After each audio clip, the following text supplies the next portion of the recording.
dia akan menang. Setengah jam pun tak apa lah kot lah.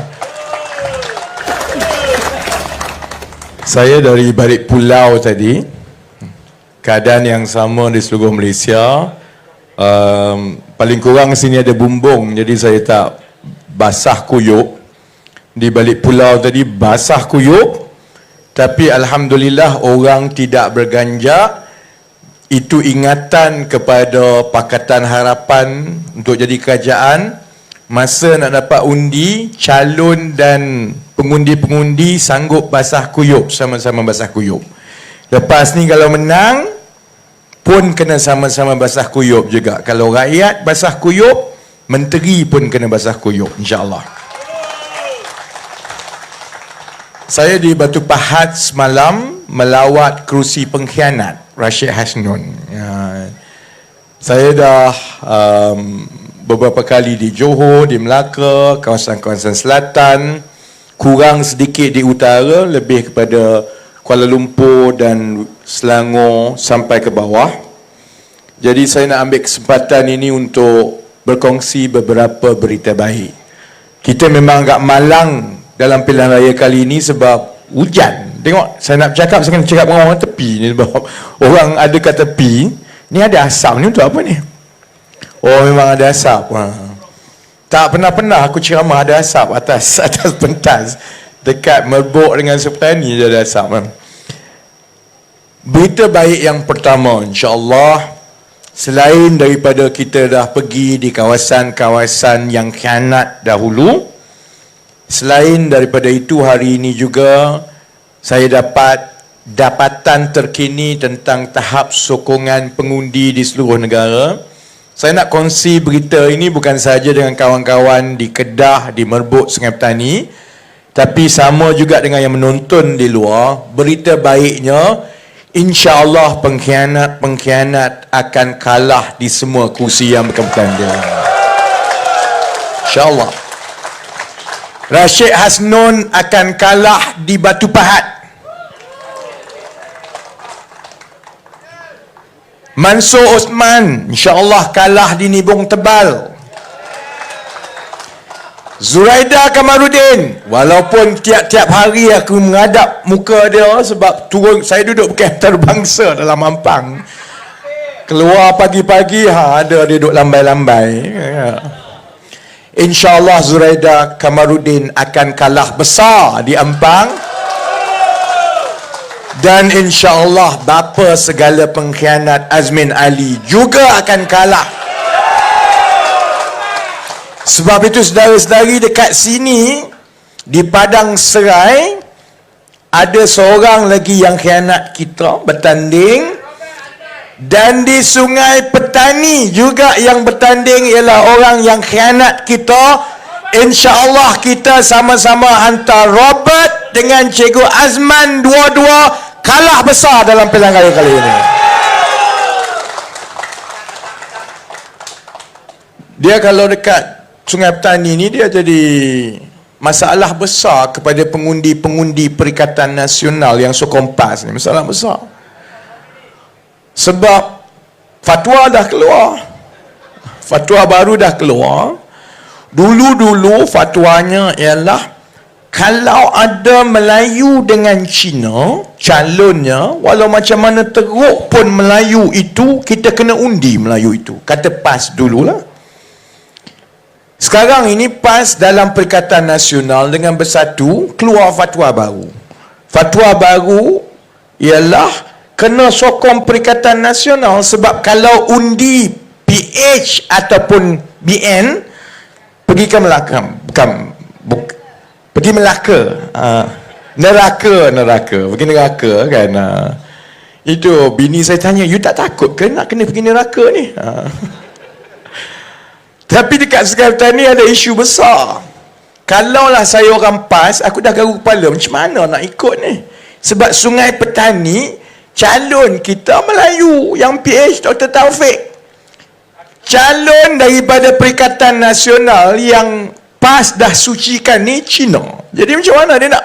Dah tanya ke belum orang PAS dekat Sungai Petani ni nak sokong siapa? Dia sama juga Orang PAS yang kalau dia membaca, dia membanding pun dia pening kepala. Sebab Perikatan Nasional PAS kata, kalau undi PH ataupun BN, dalam tu ada UMNO, maka pergi neraka nak. Habis kalau kat Sabah, orang PAS semua masuk neraka ke macam mana ni?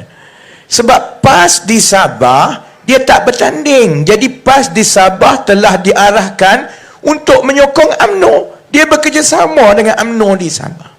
Saya mula dengan yang itu, supaya bukan saja kawan-kawan di Sungai Petani, di Merbuk, di Kedah, Padang Serai, Kulim Bandar Baru, supaya kita tahu bahawa sebenarnya ini semua permainan politik. Saya lahir di Terengganu, anak jati Terengganu, besar di Terengganu. Saya ingat perkara ini dah lama habis tak? Kalau dulu-dulu masa saya kecil, 80-an membesar, masa itu kalau kat kampung, kat Terengganu, ada orang kalau pergi ke Kenduri, orang tu tak boleh pergi Kenduri rumah orang tu. Sebab apa pula? Sebab itu orang UMNO. Awak tak boleh pergi pula. Sebab silap-silap hari, kalau sembelihan dia tak halal. Sebab dia bukan Islam. Saya ingat benda tu dah habis zaman 80-an. Sekarang 40 tahun kemudian, menatang tu kembali lagi. Sedangkan kalau tengok rekod tu, berapa kali dah dia bertukar. Sebab itu saya kata, dia senang saja. Siapa yang mencuri, siapa yang sakau, siapa yang seleweng, kalau kamu nak suci, senang saja. Masuk PAS. InsyaAllah suci lepas tu. Kau buatlah apa dia, kau curilah apa dia, pakai jubah, najib pun, baik dengan PAS, insyaAllah suci. Tapi Alhamdulillah, kalau tengok dapatan terkini hari ini, saya baru dapat panas-panas petang ini, saya nak kongsi bukan saja dengan kawan-kawan di Kedah, tetapi juga di seluruh negara. InsyaAllah kita ke arah mencecah 100 kerusi parlimen di Malaysia. Dalam keadaan sekarang, insyaAllah kita akan membentuk kerajaan minggu depan. InsyaAllah, saudara-saudari. Saya tak sebut. Minggu lepas, saya tak sebut. Sebulan yang lepas, malah 6 bulan lepas, saya bagi amaran kepada PKR dan PH, kalau tidak berhati-hati, kita akan ranap dan guyup dalam pilihan raya.